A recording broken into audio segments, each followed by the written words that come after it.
Medical laboratories are always on the lookout for healthcare professionals who are willing to give their expert opinion on the latest medical breakthroughs. All Global Circle offers healthcare professionals the opportunity to shape the medical industry by participating in surveys that are relevant to their specialty. Receive $50 of sign-up bonuses and get paid for participating in studies by giving your opinion. Sign up today, impact millions of lives, and go to allglobalcircle.com. Welcome to the Happy Doc, the voice of fulfilled physicians, sharing life stories from physicians, health professionals, and entrepreneurs so that you can live your happy life.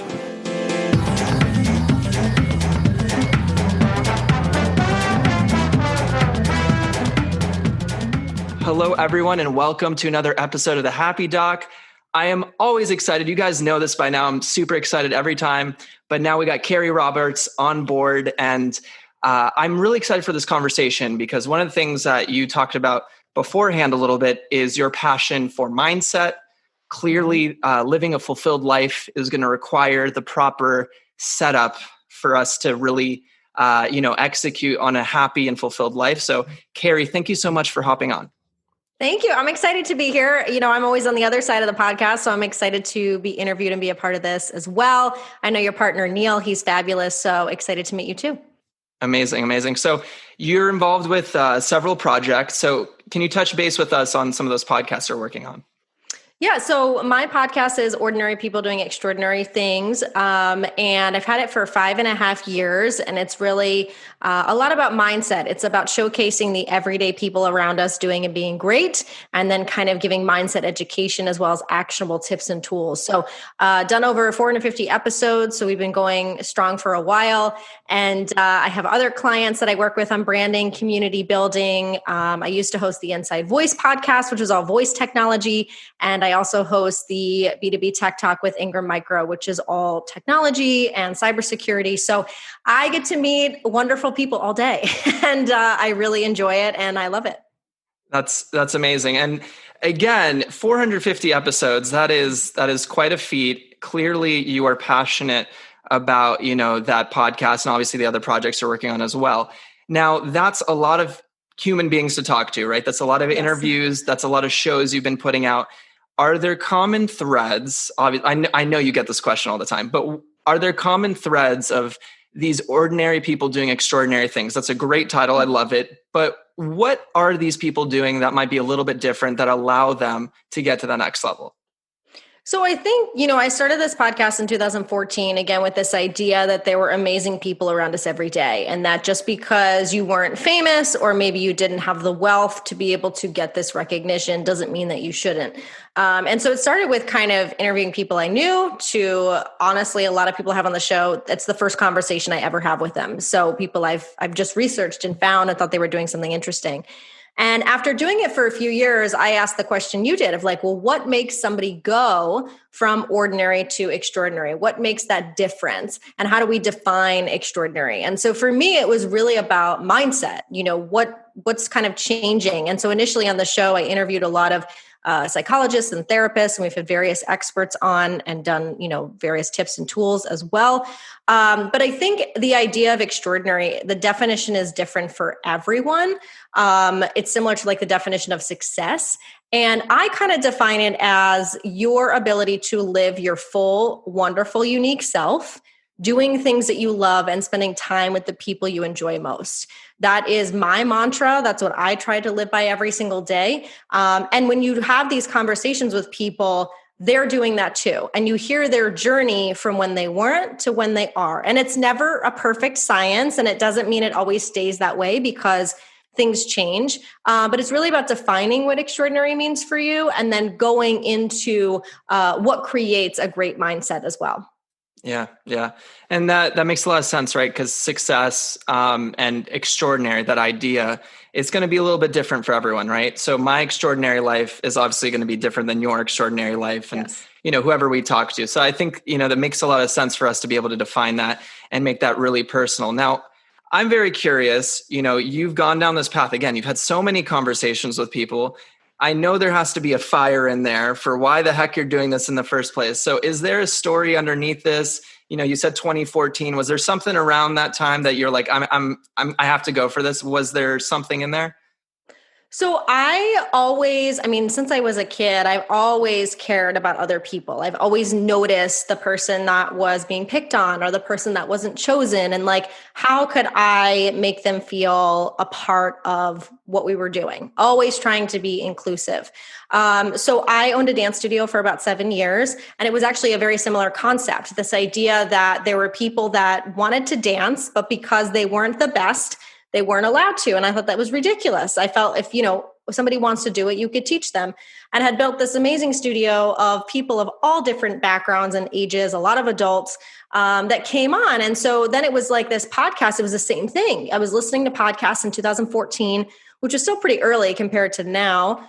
And everyone I listened to it's the same 10 people, the same 10 celebrities or coaches or quote unquote gurus, giving this kind of story of like, well, I was broke and now I make tons of money, or I didn't do something and now I do. And it was like, where's the middle? Like most of us live in the middle. And I was just so curious of like those stories and highlighting people of what makes them great. And I think people, especially in the US, we're always talking about our job. You go up to somebody, what do you do is one of the first questions. And I'm asking, who are you?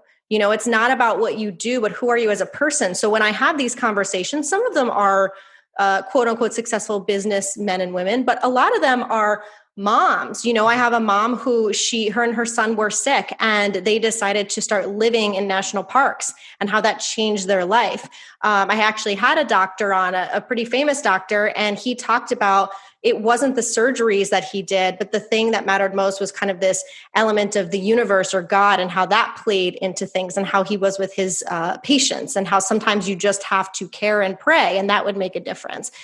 People that have had humongous weight loss challenges, so I think at the end of the day, it's like, who are you as a person and how can I highlight that and show that extraordinary and greatness? And I get such a natural high off of that because I think every single person is great at something. We're not going to be great at everything, but we are great at something. And how can we highlight that and share that with one another?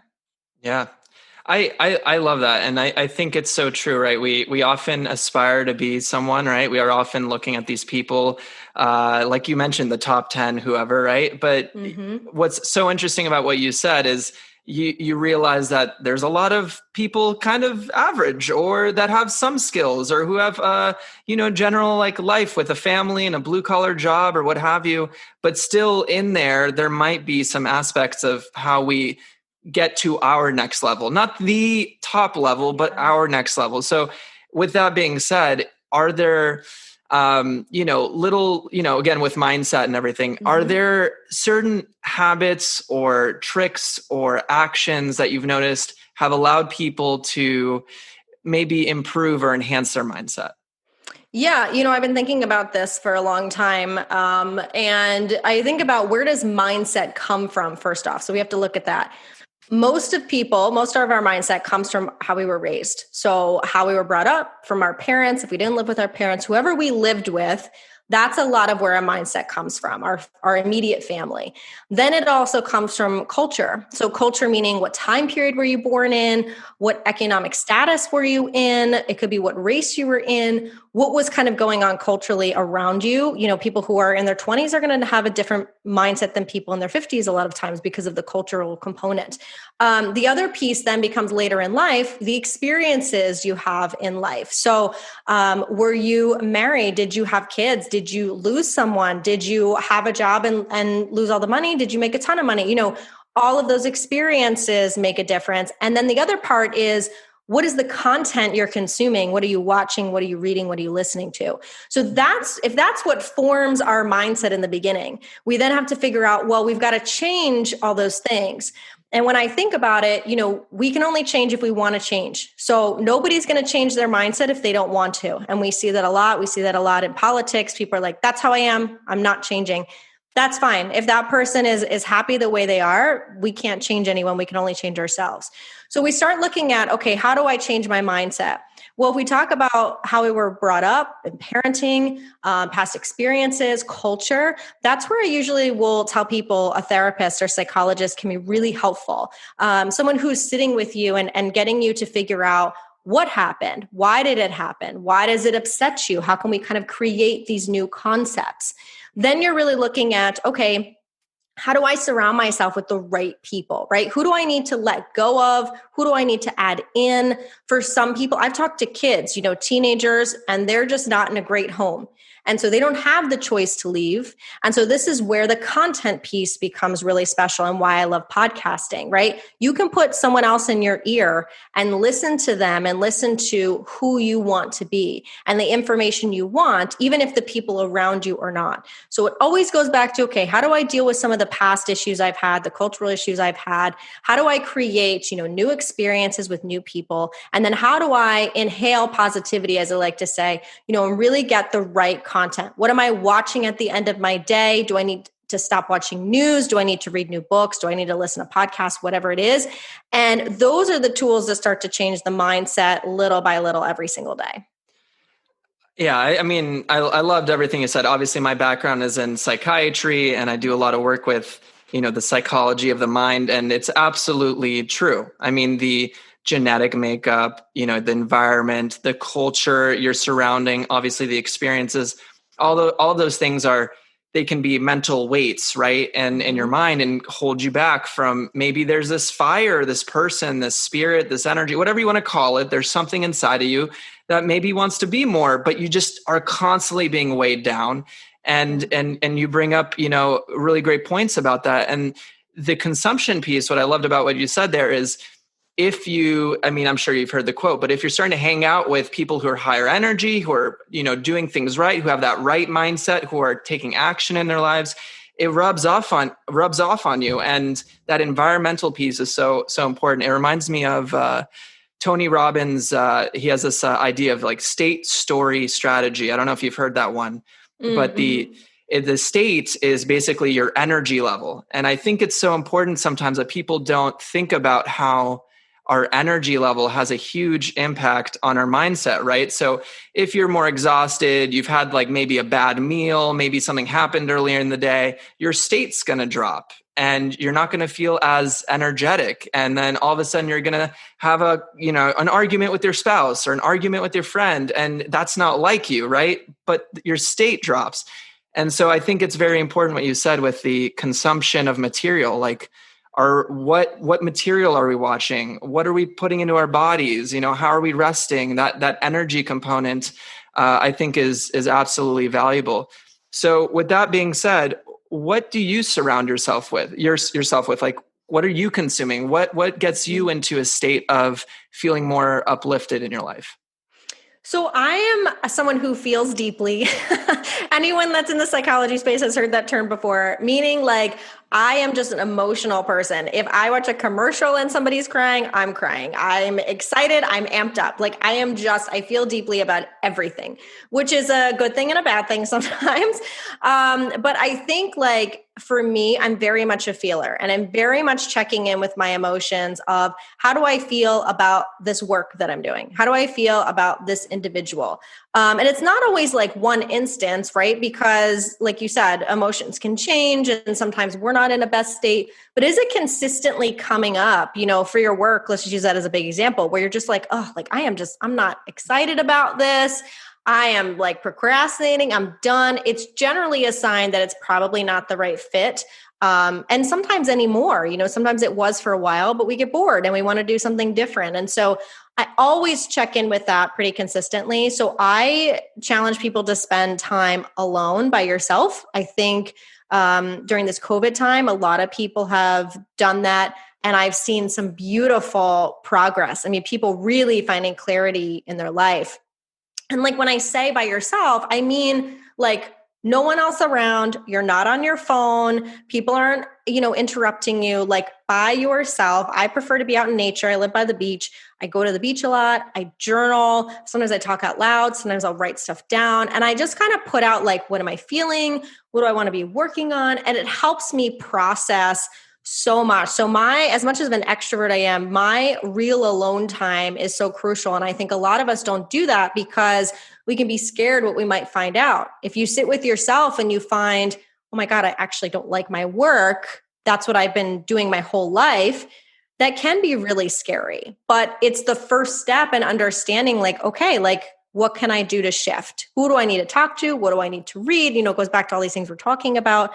That's a big one for me. I mean, I try to surround myself with people that are positive, that are caring, that are kind, and let go of the people that are not. I mean, sometimes we don't always have that luxury. Some people with their family or whatever, but the best you can, you can only control yourself, and we're in control of our life.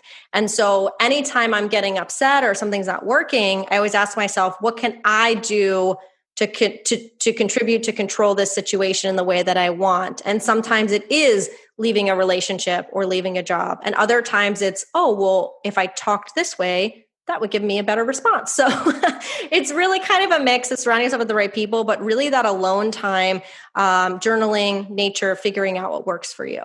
Yeah. It reminds me of this quote that one of my mentors told me. He's like, in any situation, you can change your location or like change the situation, right? Like, should I stay in this relationship or not? That's like changing the location, right? Change your attitude, right?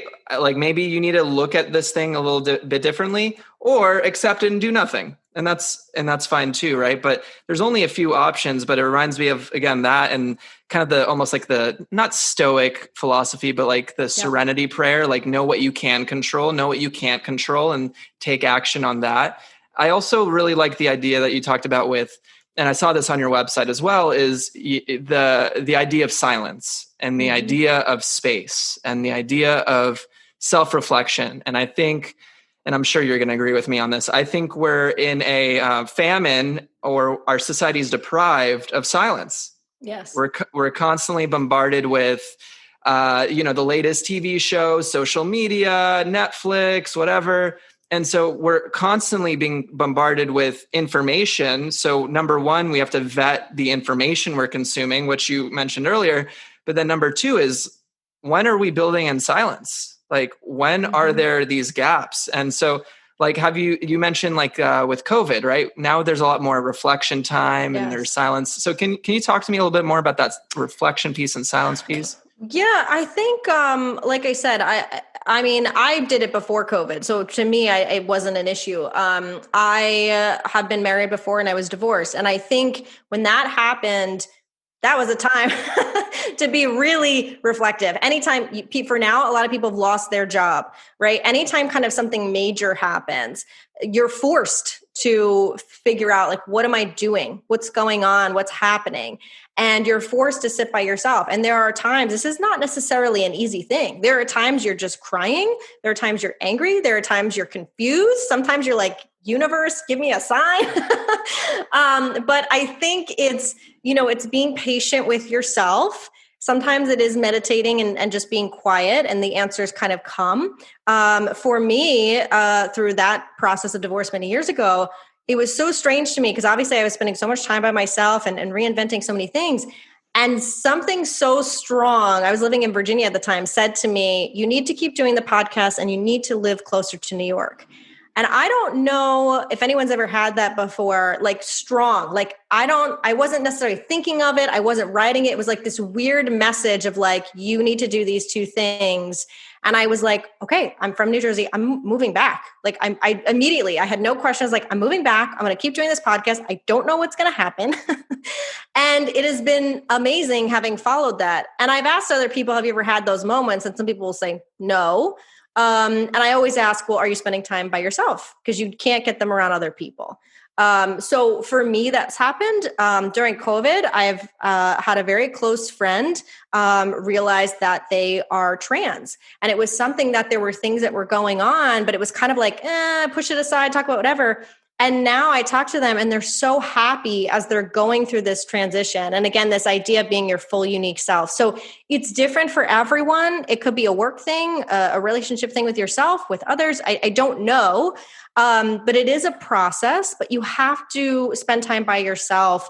Like you said, in silence. If you're not close to any type of nature, putting on like some nature sounds on your phone, I think is a good one as well. Yeah, I mean, I love the idea of silence. And like you said, there's things that can come up. And this is one of the reasons I think a lot of people don't like meditation and don't like reflection is, in my experience, when I started doing meditation, all of this stuff came out. Like all of the skeletons, all of the crap that you don't want to look at in your life, it's there. I mean, and as you know, with your own self-reflection too, when a moment happens and you are stuck, it all comes out, and it's very uncomfortable, but it's also, like we talked about before, it's kind of like that weight that you need to, a lot of people are carrying on a lot of weight, psychological weight, emotional weight, spiritual weight, if that's what you want to call it, or energetic weight, or, and that type of stuff really does weigh on you. And then when you do finally reflect, and if you're able to handle it and look at it, it can offer, I know in my life, many gifts. And I think it's, I really want to focus on this for a second, because it's just a really undervalued or underrated, I should say, skill to actually do nothing in a weird way. Yeah, just stay it silent. is. It's so funny. I don't know if you've had this. So when I moved so here's an example, a personal example. I've always wanted to live at the beach. I've been obsessed with the beach. People would come into my apartment when I lived in Virginia. They're like, so you like the beach? Like literally every decor is beach. And when I was moving back to New Jersey, I had this feeling like, I'd always talked about California, and people were like, are you going to move to California now? Are you going to do it? And I was like, no, I have this feeling I have to be closer to New York, so I'm not doing that. And I remember my mom being like, well, why don't you look to see if you can live by the beach? And I was like, I don't, like, am I allowed to? Like, I was like, I feel like I have to earn that. Like, I don't know. Isn't that what people do when they're older? Like, am I allowed to do that? Is it okay for me to do that? Have I earned that? And my mom was like, what are you talking about? And I was like, this weird, that's a mindset thing. I'm not sure where exactly that came from. It could have been, the past relationship. It could have been stuff I've heard, from other people. I don't know. And my mom was like, well, why don't we just look? And if you can afford it, why not? It has been the best thing. And every time I'm on the beach, I'm like, this is the best decision I've ever made in my life. And I think like, I now go to the beach and like, it's forced me to have time to just be. I just go and I just sit on the beach, and like, sometimes I read. I generally go by myself. Sometimes I take photography, and sometimes I just do nothing. And it's amazing. And I think, like you said, a lot of people don't realize the value of that. We're always go, go, go. And we need those moments to just be and like notice what's around us, the people, the environment, like how beautiful, for me, like how beautiful the sunsets are and the waves. And like, if you're not by the beach and you're like, oh, nice for you, like whatever that is for you, the lake, if it's, you really love to read, like, I don't know what that is for you, but it's finding whatever excites you and know that like you have value, you're a human. And if that's what you want to do and you can afford to do it, like do it, Yeah. Absolutely. And I want to go back to something you mentioned earlier, which is a theme I've seen with my work. And it's something that I've encountered with myself is giving yourself permission, right? Yes. So giving yourself permission to actually do the thing that your heart or your mind or whatever you want to call it, your system wants to do. And I feel like what happens is like, as we're kids, we're constantly being saying, no, like, no, you can't do this. You can't do this. You can't do this. You go through school and there's all these rules. And of course there's value in that too. And the structure is very valuable, but at some point you have to be able to turn back on the switch to say like, I'm allowed to go for things I want, and so like that permission piece is really powerful. It's funny with my own podcast. The reason it took me a while, but I finally did it, was because I was speaking to like a mentor, and I said, I really want to start some creative projects. I was talking about a blog and a coaching thing I wanted to do, and some classes that I want to teach. And I was like, but I don't think I can do it. And she's like, Taylor, you can do it. You can do it. Just set some time aside, spend like an hour and just put it in. You can do it. You're allowed to do it. No one's going to stop you. You're absolutely allowed to do this. And then like she said it, and then like, I don't know why, but when she told me, like the check mark went off in my brain. I'm like, you're right. I can do this. So have you found that theme for you? Yeah, it's interesting because like I use that term as validation, right? Like sometimes we need that external validation from literally anyone. It doesn't even have to be someone close to us that just says, "Yeah, you can do it," or "Try it." You know what I mean? And it's there are certain ones that we'll have in ourselves, but I think that's what goes back to surrounding yourself with the right people. Yeah, I totally agree with you. It was funny because I remember, like I said, I had done the dance studio. And I was like, okay, like now I'm not married. I don't have to live in this area anymore. What do I want to do? Like, I can do something else. You know what I mean? Yeah. And people were like, oh, like, why are you stopping the studio? Isn't that your dream? Like, I don't get it. Like, why are you doing it? And I was like, no, that was my dream when I was 16. And I did it. And then I realized, oh, that's actually not what I want to do anymore. So that's what I'm saying. Sometimes we shift and we change, and people are like, I don't get, like, what are you doing with your podcast? Like, I don't understand.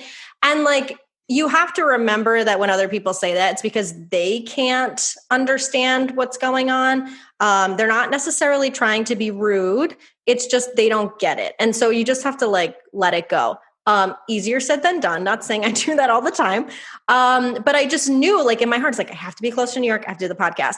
And now I've done multiple shows. I've had clients. I've been paid to host. I've been paid to do things. So it's like, it does work itself out in some way. And I had someone on my show who talked about this idea of serendipity meeting inspired action.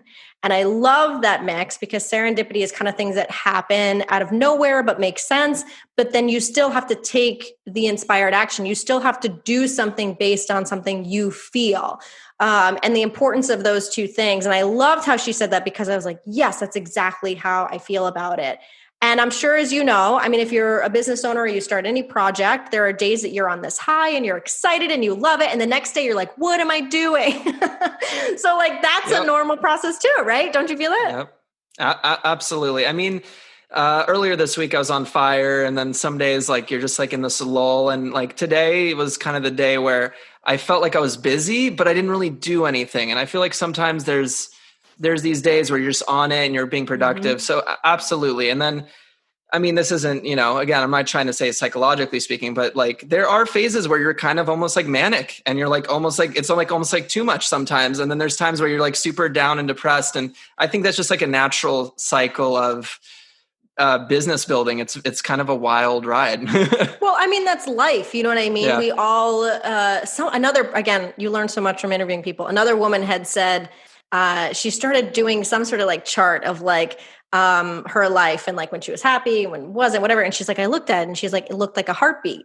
And she was like, that's so true to how life is, that actually most of our time is kind of spent in the middle. There's like not a lot happening. We're just kind of here, we're just doing, but then there are moments where it's amazing and it's great. And there are moments where it's not. And that I think realizing every single person has, or will go through that.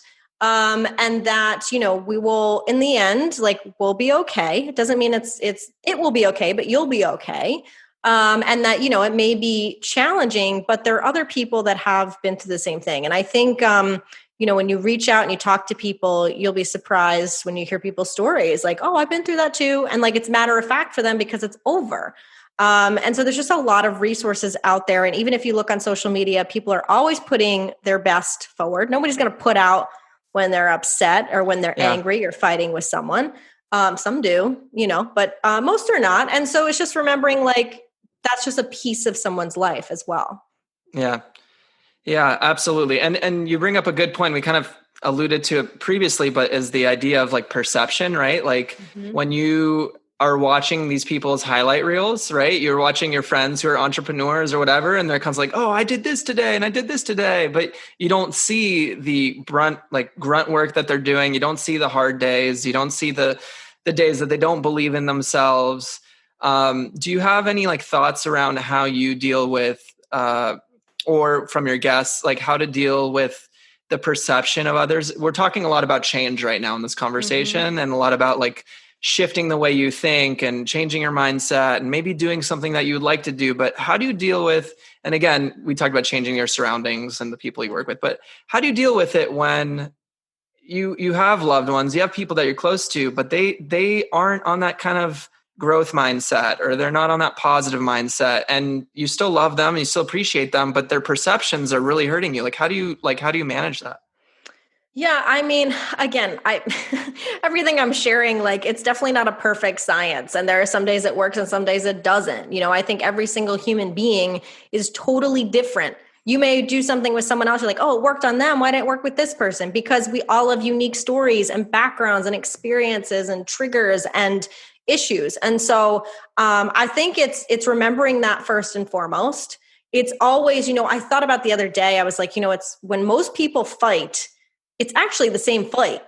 Usually both people don't feel heard, they don't feel respected. And that's just all they want. And yet we go through these kind of like little things and we're never really getting to the real problem. So I try to, in the moment it's hard, but I try to step back and say, okay, this person, most of the time, 99% of the time, I do think people are good. I don't think they're trying to intentionally hurt. Of course, there are always those handful of people, that they're just feeling frustrated. Maybe something personal is going on in their life. Maybe they're stressed out. Maybe they feel like you didn't listen to them, like trying to be aware of their situation. I will say it doesn't make it okay for someone to talk to you or to treat you in a certain way. There is a certain level of where there's an abuse sometimes. And so you want to be careful of that because that's definitely not okay.